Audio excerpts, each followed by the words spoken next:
Where is it? Come on.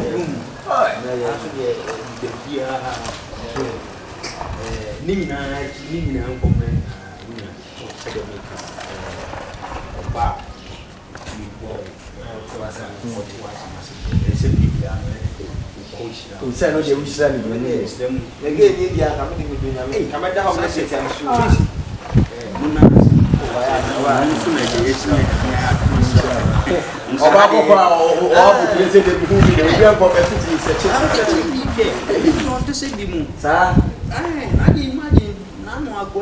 I was happy again. I was happy again on one never put.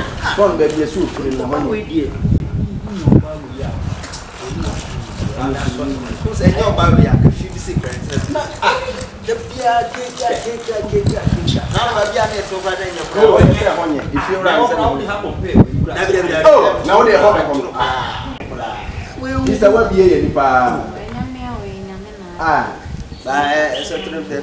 remember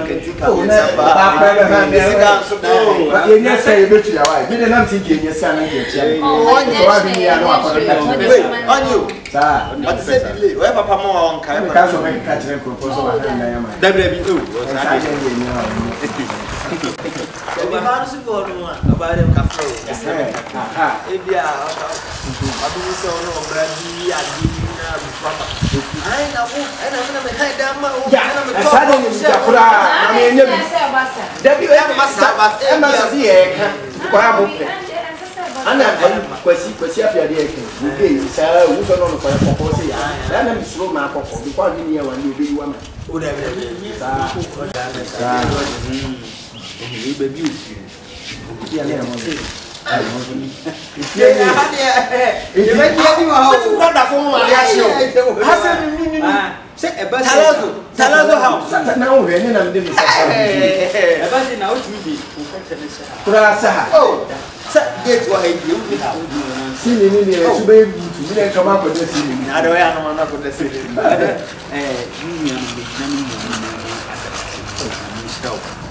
He said, no baby, and if you are so there was only a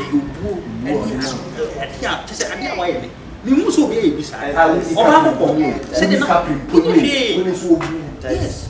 So I am for I was a man now who faces seeing almost just way so.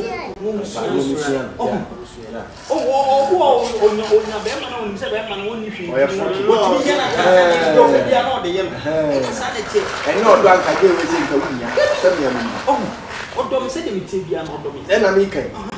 Soon. I come back for you.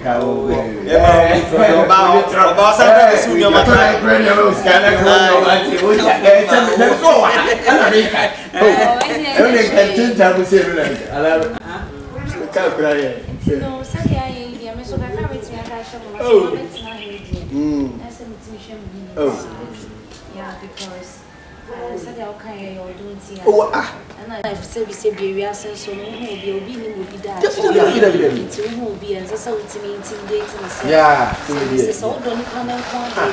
That's all mobile office will be media one. You just do it because I was GD said, you cannot be investing in that. Oh, when you're switching, mindset. And all the same was mentioned who you are, mass. Oh, yeah, Obama targeting me into me for.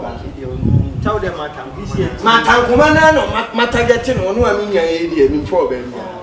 Or Brana, or Barbara Prayer. She said, oh, we're ready. Oh, matter them again. We need to separate or no back ready. They don't know Passadi, they don't know.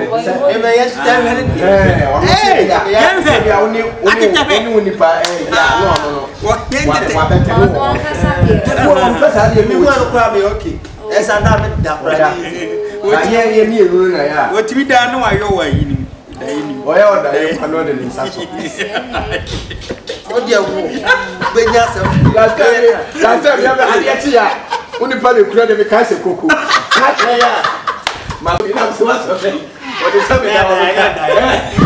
What's my son? Go ahead. I've been a woman who do. Then it's like a I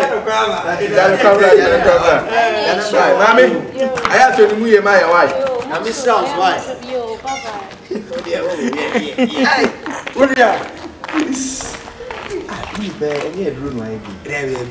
So a nice boy. Why? On your nice boy. Oh, you're perceiving you. Nice boy. Translating. Prime Susan Kayama. Now you're going to talk about say, oh, no, a guy I read, and you can say more. He appreciated. I say, a baby. One say, yes, we are the young dog, honey, and the young pepper. Look, I say, I don't put them with you. You're the man of honey and chamber. The mammy fancy who fancy.